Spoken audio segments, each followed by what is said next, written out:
అయినా సముద్రంలో పెరుగుతుందంట అది. అదేంటంటే సముద్రంలో సముద్రంలో పెరిగి ఉంటుంది. గోదావరికి వస్తుంది. అది సముద్రంలో పెరిగేదే వచ్చి ఏంటంటే ఇక్కడ పిల్లలు పెట్టి వెళ్ళిపోద్ది. సముద్రంలో పిల్లలు పెడుతుంది, గోదావరికి ఎదురీచుకుంటూ వస్తుంది. కాదబ్బా, సముద్రంలో ఉంటుందా, సముద్రంలో పిల్లలు పెట్టినప్పుడు ఏం చేస్తుందంటే కొత్త ఎర్ర నీరుకి కొత్త నీరు ఉంటుంది కదా, అంటే సముద్రంలో ఉప్పు నీరు ఉంటుంది. అవును. పిల్లలు పెట్టేదేమో నదుల్లో ఉంటాయి కదా, మన దగ్గరికి కదా పులస అనేది. అది పిల్లలు సముద్రంలో ఆడుతుంది అన్నది. ఎవరు చెప్పారు? వీడియోలో చూసాను. అది చెప్పినోడు ఎవడో తెంగరుడే సరిగ్గా చూడు, సముద్రంలో నుంచి ఎదురీదుకుని వస్తుంది. చేప ప్రెగ్నెంట్ గా ఉన్నప్పుడే సముద్రం నుంచి ఎదురుకు వస్తుంది. ప్రెగ్నెంట్ గా ఉన్నప్పుడు రాదన్నా. నువ్వు పులస చేప ఎప్పుడైనా చూడు, దానికి ఏంటంటే పొట్ట, పులస చేపకి పొట్ట ఎక్కువ ఉంటది. ఎందుకంటే డెలివరీకి వచ్చేసి రిటర్న్ వెళ్ళేటప్పుడు దొరుకుద్ది, కానీ డెలివరీకి వచ్చేదాన్ని పట్టుకోరాళ్ళు. కాదన్నా, సముద్రంలో పిల్లలు ఎట్టేస్తుంది. తర్వాత అది ఈ ఎరుపు నీళ్ళు ఈ తాగుకుంటా వస్తుంది సముద్రంలో, ఏదంటే గోదావరిలోకి. ఇక్కడ గోదావరిలో చిక్క, అందుకని ఒకటే దొరుకుతుంది. లేదంటే ఇంకెందుకు ఇన్ని పిల్లలన్నీ ఎక్కడ పెడితే పిల్లలే పట్టేస్తారు వీళ్ళందరూ. లేదు, పులస నీకు ఏంటంటే సింపుల్ గా దొరికేద్ది అనుకుంటున్నావా? పులస అనేది సముద్రం, ఇది గోదావరిలో కూడా పైన వెళ్ళదు, అడుగు నుంచి వెళ్తుంది. అది ఎలా మరి ఎట్టుకుంటాం? అది ఎలా అంటే ధవళేశ్వరం బ్రిడ్జ్ ఇలాంటివి ఉంటాయి కదా, అక్కడ ఏంటంటే సముద్రంలోకి రిటర్న్ వెళ్ళేటప్పుడు దొరుకుద్ది చేప, నీకు వచ్చేటప్పుడు దొరకదు. వచ్చేటప్పుడు చేప దొరకదు.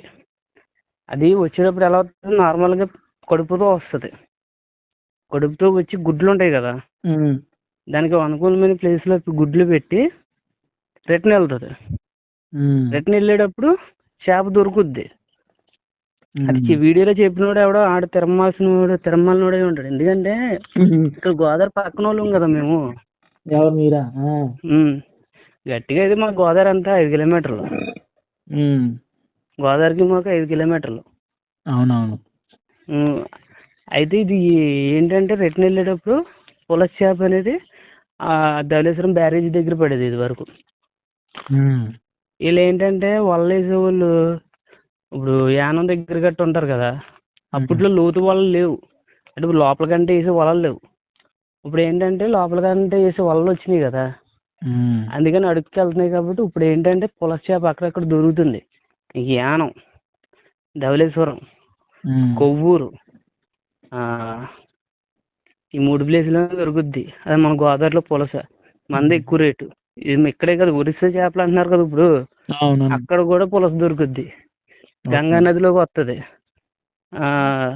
తర్వాత కృష్ణా నదిలో కూడా పులసలు పడేవి తెలుసా? వలస అని కూడా అంటారు దాన్ని. అవి వలస చేపలు కాబట్టి అవి గుడ్లు పెట్టిన పిల్లలు ఉంటాయి కదా, అదే గోదావరిలో నుంచి డౌన్కి వెళ్ళిపోయి సముద్రంలో కలిసిపోతాయి. ఓకే. అది గుడ్లు పెట్టడానికి మాత్రమే మంచి నీటిలోకి వస్తుంది చేప. అది జీవితాంతం ఉండేది అక్కడే ఉంటది. ఎక్కడ? పులస చేప ఇది సముద్రంలో ఉంటది. సముద్రంలో ఉంటే అయినా దాని కలర్ కూడా సిల్వర్ కలర్ లో మెరుస్తుంది అన్న. సిల్వర్ లో రెడ్, సిల్వర్ ఉంటది. సిల్వర్ ఉంటది. అది ఈ కొత్త నీరుకి వచ్చినప్పుడు కొంచెం రెడ్ షేడ్ ఎక్కువ వస్తుంది. నార్మల్గా ఏంటంటే లైట్ రెడ్ షేడ్ వస్తుంది అంతే. పులస చేప లైట్గా ఉంటది, గులాబీ షేడ్ అన్నమాట, లైట్గా ఉంటది. కానీ చేప వెండిగా ఉంటది. అవును, దాన్ని తెగ తినేస్తారు. సముద్రం ఉన్నప్పుడు టేస్ట్ ఎలా ఉంటుంది అంటే ఉప్పు తగులుద్ది లైట్గా తినేటప్పుడు చేపని. గోదావరికి వచ్చినప్పుడు దాని టేస్ట్ అందుకే మారిపోద్ది. ఎందుకంటే ఎర్రనీరు తాగుద్ది కదా. ఓకే. ఎర్రనీరు తాగినప్పుడు రంగు మొత్తం మారిపోద్ది. పులస ఇక్కడికి వచ్చినప్పుడు ఏమవుద్ది అంటే అది గుడ్లు పెట్టి డైన్కి వస్తుంది కదా, గుడ్డు పెట్టిన తర్వాత కూడా దాని పొట్ట ఏంటంటే ఉబ్బిపోయి ఉంటుంది. అందుకే దాని పులస చేపకి ఏంటంటే పొట్ట లావుగా ఉంటుంది, రంగు కూడా ఎరుపు రంగు వచ్చేస్తాయి గుడ్లు పెట్టిన తర్వాత ఓకే. నీరు తాగి. ఆ రివర్స్లో వెళ్ళేటప్పుడు వలలు పడతాయి. హ్మ్. ఇవన్నీ ముసలోడు ఉంటాడు కదా మా తాత, ఆ! మా అమ్మ వాళ్ళ నాన్న. ఇప్పుడు ఆ పులస చేప ప్రాసెస్